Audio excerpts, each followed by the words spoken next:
Our opening words this morning come from Katie Lee Crane. May means Mother's Day.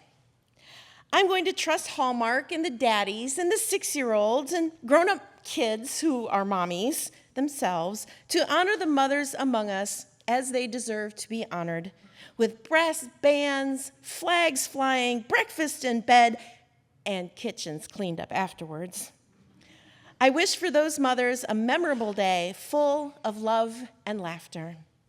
Sadly, I don't trust Hallmark to remember the feelings of the women who don't fit Mother's Day in quite the same wonderful way. There are no cards on the rack for the women who gave up children for adoption, never to see them again. No cards for the women who face the painful and difficult choice to end a pregnancy. No cards for women who desperately want to conceive and bear children and cannot.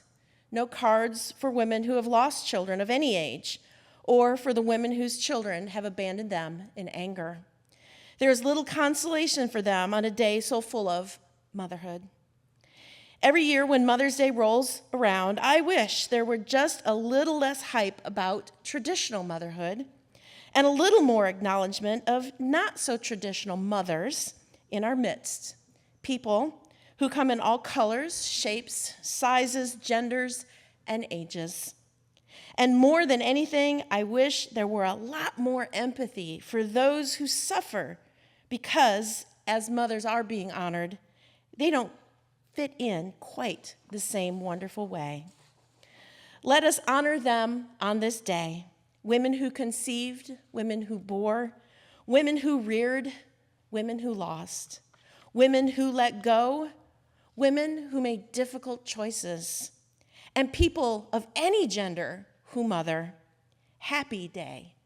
May each of you know your worth to all of us.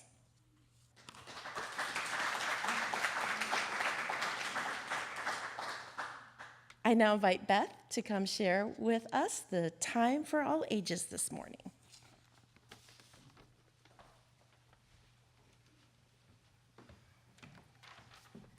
Good morning.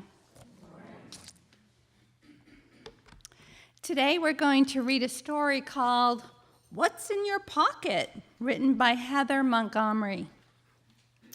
On the cover, we see a girl with her pockets outstretched, with items from nature spilling out, feathers, a beetle, shells, and leaves.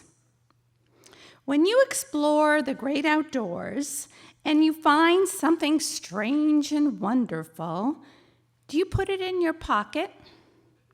Like you, scientists collect specimens so that they can observe the details of natural artifacts. On this page, we see a young boy putting a milk pod into his pocket, and it looks like it's kind of an old-timey kind of scene. George found a strange seed pod. He put it in his pocket. He forgot all about it until, pop! Seeds exploded all over the room. After that, George had to empty out his pockets on the porch. Nobody knew that George would grow up to be the famous scientist George Washington Carver. He helped farmers grow peanuts in poor soil and discovered hundreds of uses for new peanuts. Will found beautiful blue eggs high in a tree. Needing his hands to climb back down, he held the eggs in his mouth. Oops! Will crashed to the ground and swallowed the eggs. Nobody knew Will would become the famous naturalist William Beebe. As an adult, he set a world record by dropping down half a mile under the ocean waves in a steel ball, and would be the first person to see glowing fish and other deep-sea animals alive in their natural habitats. Valerie Jane found wiggly worms. She wanted to keep them close, so she put them under her pillow. Her mother persuaded her to put the worms back into the garden. Nobody knew Valerie Jane would become the famous primatologist Jane Goodall. As an adult, and it's a true story about the worms apparently, as an adult, Jane slept in the rainforest and studied chimpanzees. She watched them use tools, a discovery that changed how people thought about animals. Here we saw an image of a curious little girl organizing her shell collection. When you explore the great outdoors and find strange and wonderful things, do you put them in your pocket? Do you add them to your collection? Scientists sort and compare and categorize specimens they've collected. They learn to see patterns within their collections. Charles was curious and collected lots of things, colorful rocks, shells, and living beetles. His sister convinced him that killing so many creatures was wrong, so Charles let the living beetles be. Charles didn't know that he would keep collecting throughout his life. When Charles Darwin grew up, he explored the world and studied animals. He learned that animals that best fit their environment were the most likely to survive. This was later called the theory of evolution. By the way, Charles Darwin, like many curious people in history, was raised a Unitarian. Meg found flowers and shells and lucky stones. She put them in her pocket. She climbed trees and collected leaves. She sorted and labeled and stuffed everything under her bed. Meg didn't know she would keep climbing trees as an adult. Meg Lohman invented new ways to safely reach treetops using slingshots and hot air balloons. This helped Meg and other scientists discover a whole world high above the forest floor. And I think they called her Canopy Meg. Bonnie filled her pockets with shells and sea creatures from the ocean and tide pools. As a teenager, Bonnie looked closely at sea slugs that everyone thought were the same. At age 15, Bonnie Lee used chemicals and computers and DNA to help identify a new sea slug species. Throughout history, kids have found all kinds of strange and wonderful things, and they've grown up and changed the world of science. Every discovery started with just one thing: curiosity. And that one little thing that could fit in your pocket. So we ask, what's in your pocket? This week, I invite you to follow your curiosity into the natural world. Take a walk in nature or even in your backyard and look closely. Next Sunday, we invite you to bring in one small object from nature, or maybe something from a collection you already have. A leaf, a feather, stone shell, or anything that catches your eye. Next Sunday, those treasures will become part of our service together. I now invite you to rise in body or spirit as our song leaders come forward to sing our opening hymn, number 191, Now I Recall My Childhood. This is the first time I think we've sung this one, if not ever. It's been a while, so I will ask Gary to please play it through one time, and then we'll sing all 3 verses.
Y'all did fantastic. We're such a brave congregation to take on new songs. I'm so happy. And I like the words. That's why I picked that one. Good morning. Welcome to Buckman Bridge Unitarian Universalist Church. I am Jennifer Bacmeister. My pronouns are she and her. I will be your worship leader this morning. I am so glad to have Sarah and her oboe with us for special music this morning. The terrific David Dean will present an outstanding sermon later, and we are always appreciative to have Gary on the piano, and it is a lovely morning to worship together. We have a couple of announcements this morning. The first one, curious about journey circles? You're invited to try one out today. Drop in at 11:50 in the Forest Church or the Olympia Brown Room. This month's theme is Our Stuff, exploring our relationship with the things we own. Beth already mentioned this, but the second announcement is next week at our annual RE family service. We invite you to bring an object from nature, rock, leaf, shell, flower, whatever calls to you, big or small, wild or wonderfully ordinary. And our final announcement this morning is a reminder, annual meeting, and Cindy put a big old exclamation point on here. I would say they get an annual meeting next Sunday. Please see your email for the meeting notice and proxy information, but you don't need proxy because y'all are coming, right? You'll be here. There's a light lunch. If food won't make you show up, I don't know what else to do.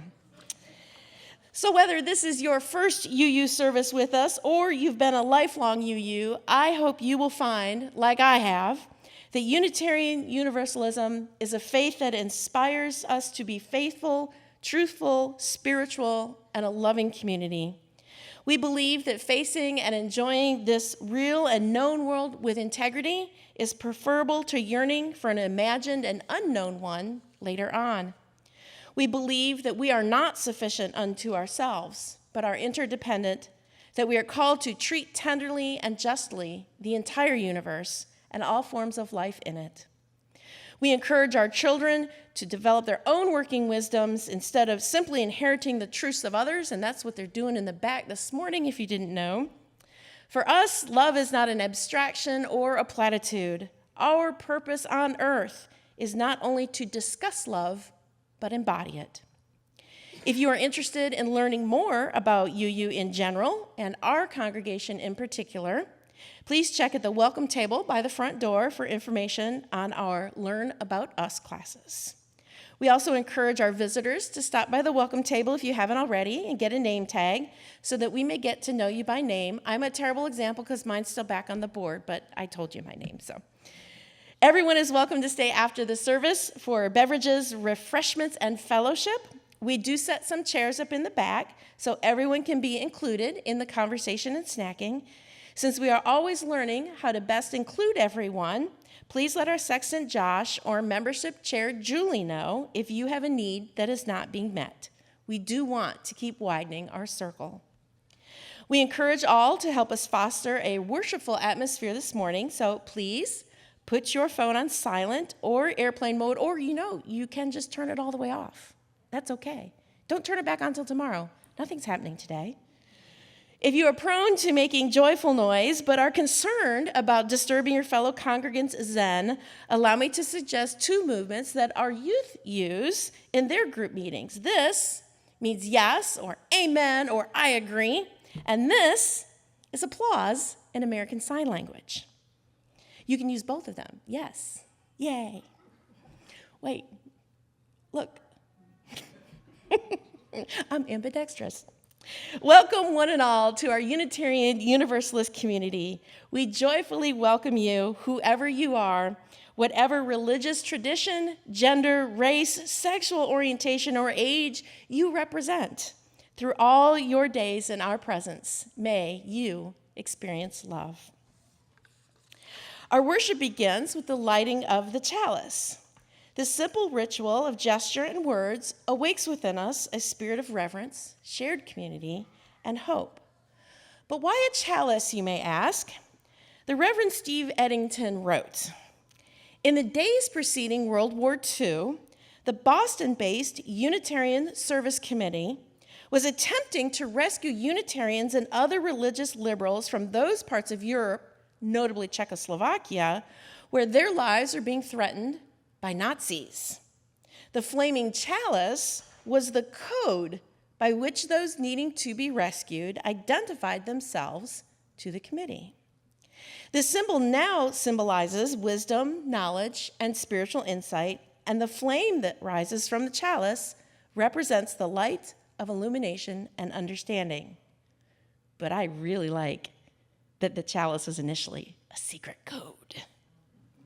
I will invite Karen Nelson to come forward this morning to light our chalice, and I have a reading written by Amaret Calloway, In Memory of All the Flames. In memory of all the flames that didn't die, in the midst of darkness, in spite of the darkness, we light this flame today. The light shines in the darkness, and the darkness did not overcome it. John chapter 1, verse 5. Thank you, Karen. Please rise in body or spirit and join me in singing our call to worship. The words are all over the place. Pick a location.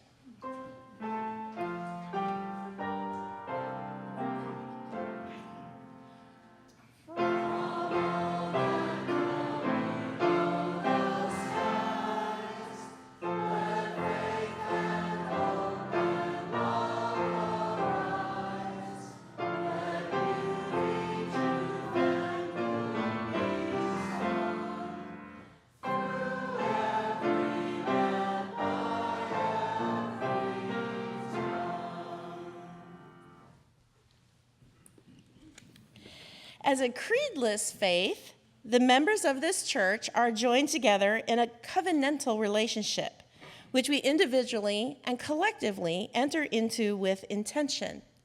Each Unitarian Universalist congregation chooses how they will express their vision of covenant. Each Sunday, we speak the words of our covenant together, both as a reminder and an expression of our faith in our fellow congregants. I invite you to refer to the screen or your order of service now and say with me, we covenant to engage one another with honesty, kindness, and respect, to value diversity, seek understanding of our differences, and practice gracious accountability with care, love, and empathy. We make these promises to those who are here and those yet to come, so that we may be a safe, welcoming, and beloved community of acceptance, learning, and transformation.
I'll share with you this morning the words of Jessica Lynn this morning as we prepare to gather the offering. I come on Sunday feeling weary, having worn out the snooze button on my alarm clock. I come on Sunday feeling frightened, having seared my eyes reading the latest news. I come on Sunday feeling burdened, having fretted about my workaday worries. But I leave Sunday feeling refreshed, having been renewed by the spirit of love in the community that exists here. I leave Sunday service feeling whole, feeling lifted up by the words of righteous challenge. I leave Sunday service feeling energized, ready to continue our fight for peace and justice.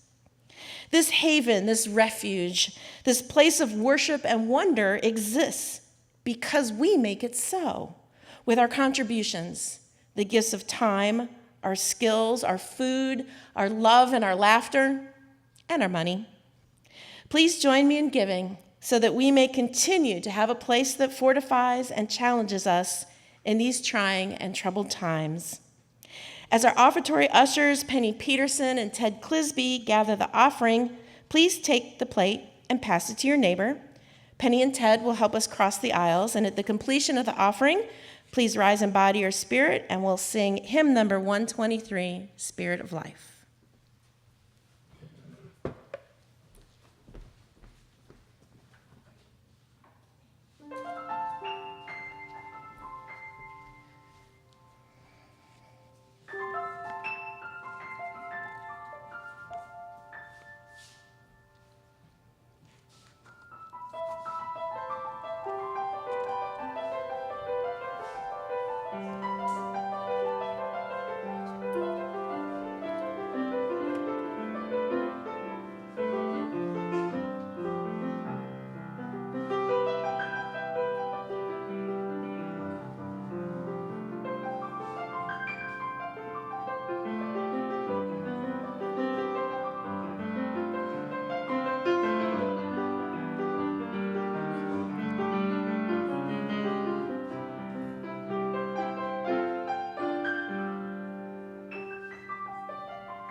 Please rise.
In his book, How to Think Like Leonardo da Vinci, 7 Steps to Genius Every Day, Michael Gelb describes da Vinci's questioning as a pure quest for truth and beauty. Now here's a typical entry in da Vinci's notebooks, circa 16th century. I roamed the countryside searching for answers to things I did not understand. Why shells existed on the tops of mountains, along with the imprints of coral and plants and seaweed usually found in the sea? Why does thunder last a longer time than that which causes it? And why immediately on its creation, the lightning becomes visible to the eye while thunder requires time to travel? How the various circles of water form around the spot which has been struck by a stone, and why a bird can sustain itself in the air. These questions and other strange phenomena engage my thought throughout my life. Reverend Dr. Sandra Fees begins her sermon, Holy Curiosity, this way. The Greeks told the tale of the young mortal Psyche. She becomes known for her great beauty, and she starts to be heralded as a new goddess. Now, this angers Aphrodite, a god. How can a mere mortal be compared to a goddess? So she devises a plan to send her son Eros to handle the problem, but Eros falls hard for Psyche, and the two wed. However, Eros has some stipulations. Psyche is only allowed to visit him at the palace after sunset so that she can't see his face or know his name. She's warned that if she yields to her curiosity to see him, she will lose him and the comfortable life she has. And I'm going to interrupt here because I have the same questions you do. How did Psyche not know what he looked like before they got married? Well, trust me, in this condensation that Reverend Dr. Fees has given us, there's a lot more to this myth. Zeus is involved, Persephone and the underworld is involved, so just trust her on this. There's a punchline that she's getting to. That's the point. So, sorry, Reverend Fees. Well, meanwhile, Psyche's sisters on Earth are jealous of her.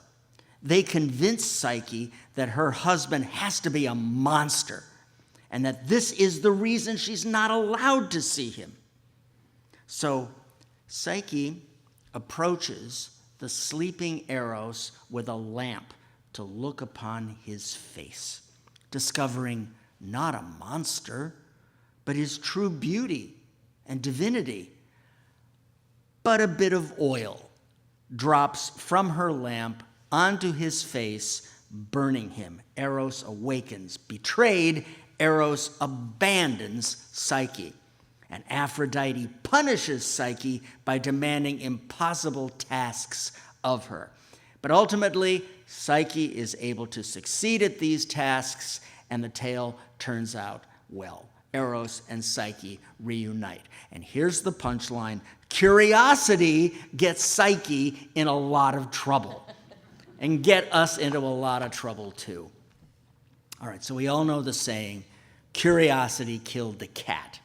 And any of us cat lovers have witnessed how cats get themselves into all sorts of situations due to their curiosity. My mother once returned home to find her cat hanging by its front claws on a small curtain rod on the front door. This was a door that had a window in the top part. How the cat ever got up there, how long had he been hanging there, we'll never know. Curiosity didn't kill the cat, but it certainly made him vulnerable, left him hanging. Curiosity leaves us hanging in wonder or on the edge of a cliff or both.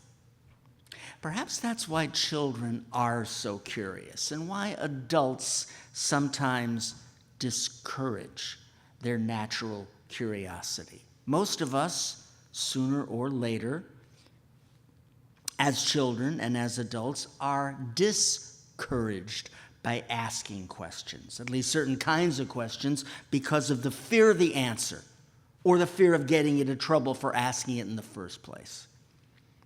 In relationships with children, with spouses and friends, our curiosity about their interior lives, about their feelings, passions, thought processes, can lead to some pretty messy places.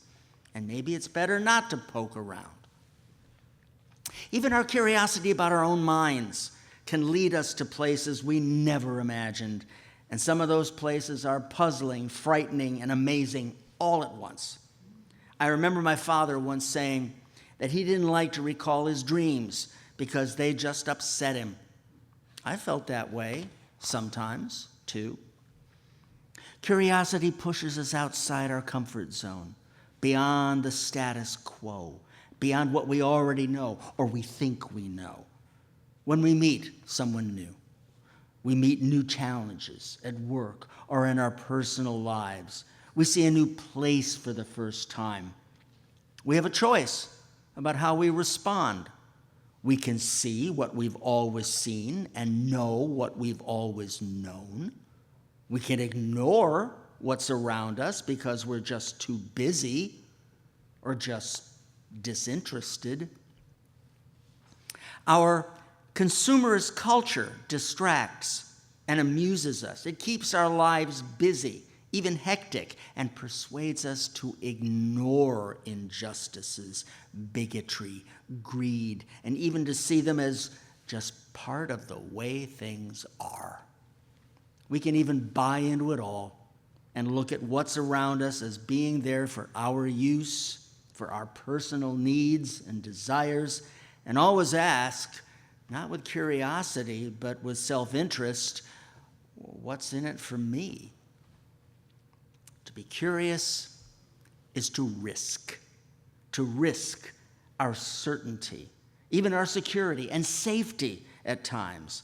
Explorers and inventors seem to have had exciting lives, great adventures, incredible achievements, and yet their curiosity had consequences. Religious curiosity has consequences too. For Unitarians and Universalists, it caused many of our forebears to be labeled as heretics, some even were excommunicated, some were even executed. When it comes to religion, curiosity is often frowned upon. Adam and Eve weren't supposed to eat of the tree of knowledge of good and evil. They got tossed out of the garden for doing so. In some religions, questioning authority and tradition, or disagreeing with or reinterpreting sacred texts are frowned upon, even forbidden. Religious curiosity challenges long-held beliefs and leads to greater acceptance of other ideas. It encourages openness to other faiths and reveals glimpses of wisdom from other traditions and other cultures. Curiosity is certainly a distinctive element of our Unitarian Universalist religion.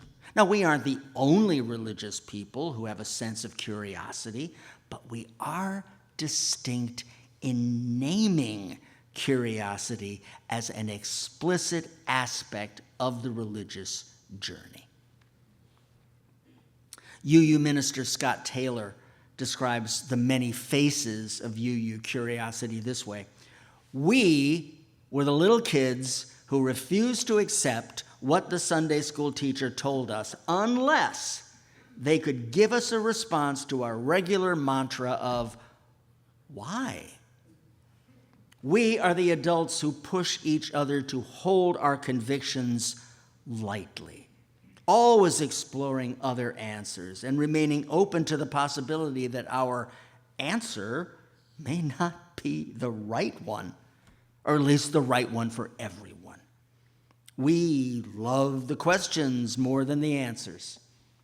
We refer to ourselves as the church of the opening and questioning mind. We like Buddhist talk about the beginner's mind. We think scientists and researchers are as important to the spiritual journey as any holy book. We ask our children to attend neighboring faiths classes and send them to visit other faith communities. If we have any commandments, explore, learn, and open yourselves to perspectives not currently your own, surely at the top of the list, unquote. Our human curiosity can lead us to open doors and jars, to peer into the faces of things and people and be shocked or delighted or harmed by what we discover there. We don't always know what's in the jar or what the face of our beloved might look like in the light, or what we'll learn when we eat of the tree of knowledge. Unlocking life's mysteries can move us into dangerous territory because it is fraught with unknowns and uncertainties, and we UUs tend to embrace these uncertainties, or at least we strive to.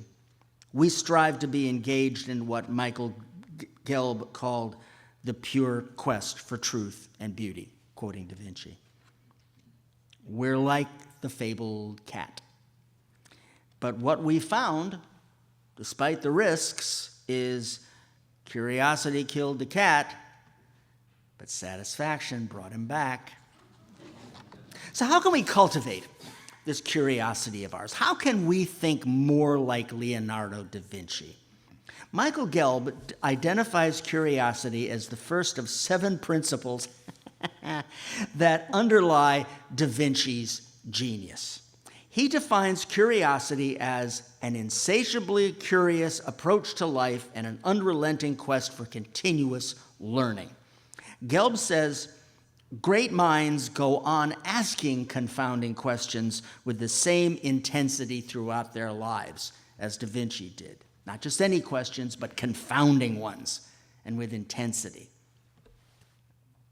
Gelb offers a way to practice this. I tried it, says Reverend Dr. Fees, and I found it harder than I imagined it would be, but also more interesting. Here's how it works.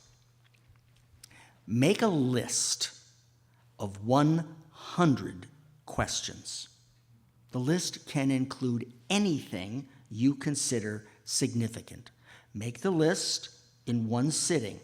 Don't be concerned if the questions are somewhat repetitive. Many of mine turned out to be a different angle on the same question or theme. Gelb notes that the first 20 questions will be easy, and somewhere around the 40 or 50 mark, some basic themes will begin to emerge. I had a long pause after question 9, which at first struck me as a little worrisome. The inner critic emerged. I guess I'm not as curious as I thought. I found myself judging my own questions. One question was, why are we humans so attracted to water?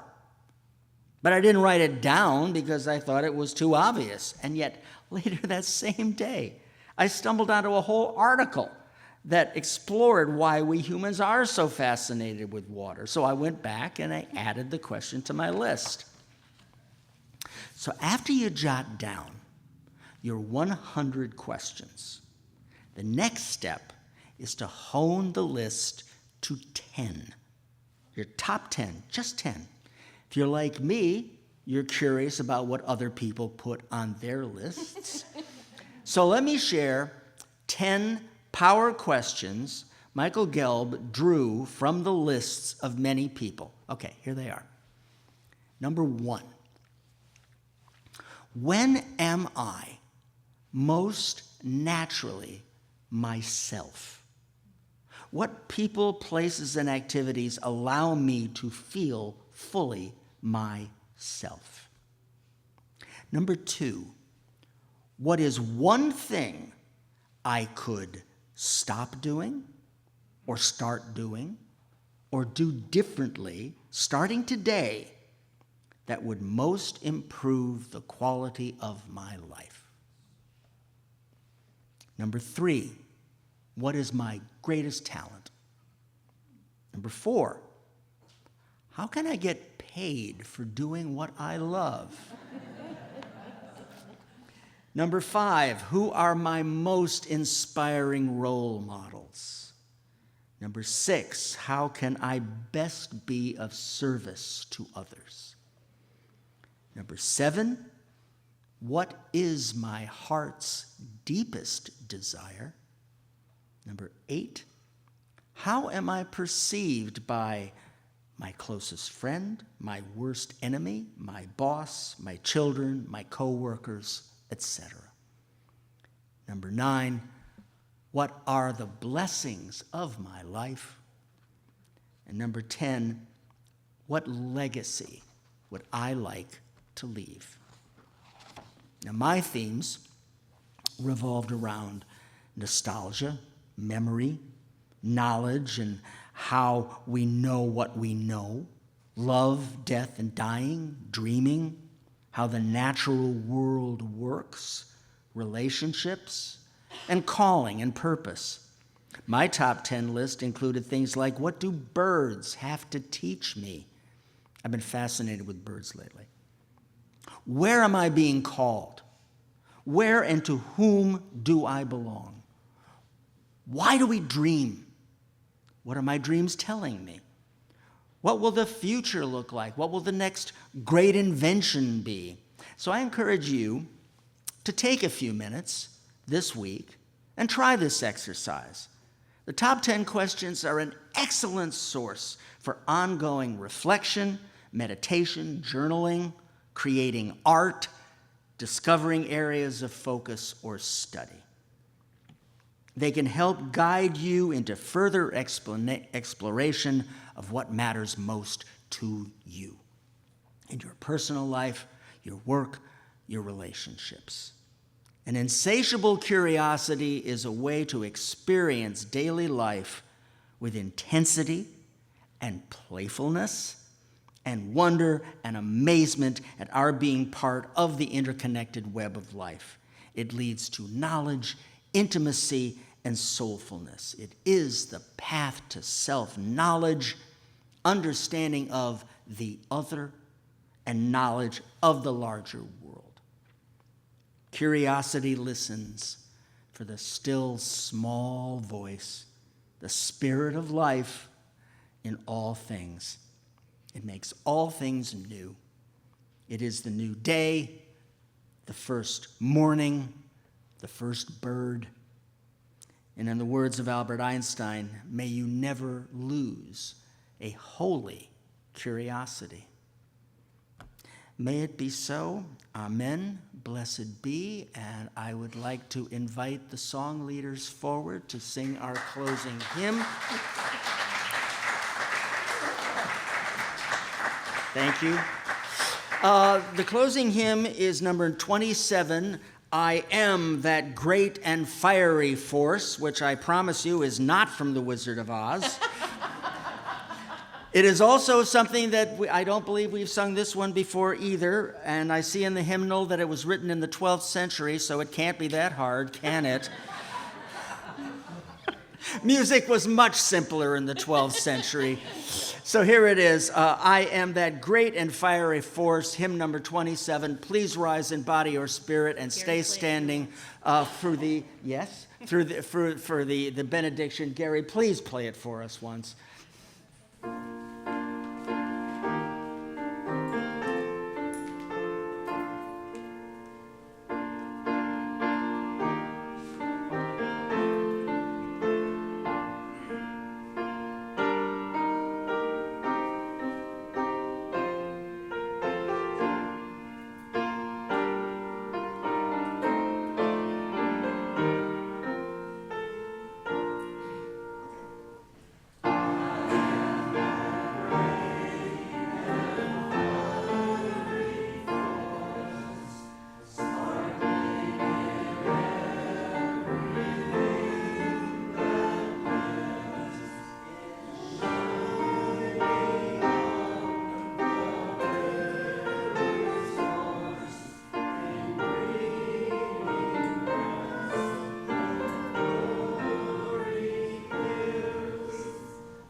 don't know about that 12th century business, but y'all killed it. I'll ask Karen to please return to extinguish our chalice this morning while I share with you the words of James Morrison. Within each of our hearts there is a most glorious light. Go forth and let its spark help you understand what troubles both you and others. Go forth and let its light of reason be a guide in your decisions. Go forth and bring its ray of hope to those in need of help, both body and spirit, that they may find healing. Go forth and fan the flames of passion to help heal our world. Go forth and spread the warm glow of love, pushing back the darkness of the world. Go forth and share your glorious light with the whole world. Amen. Namaste. Blessed be. Let's eat cookies.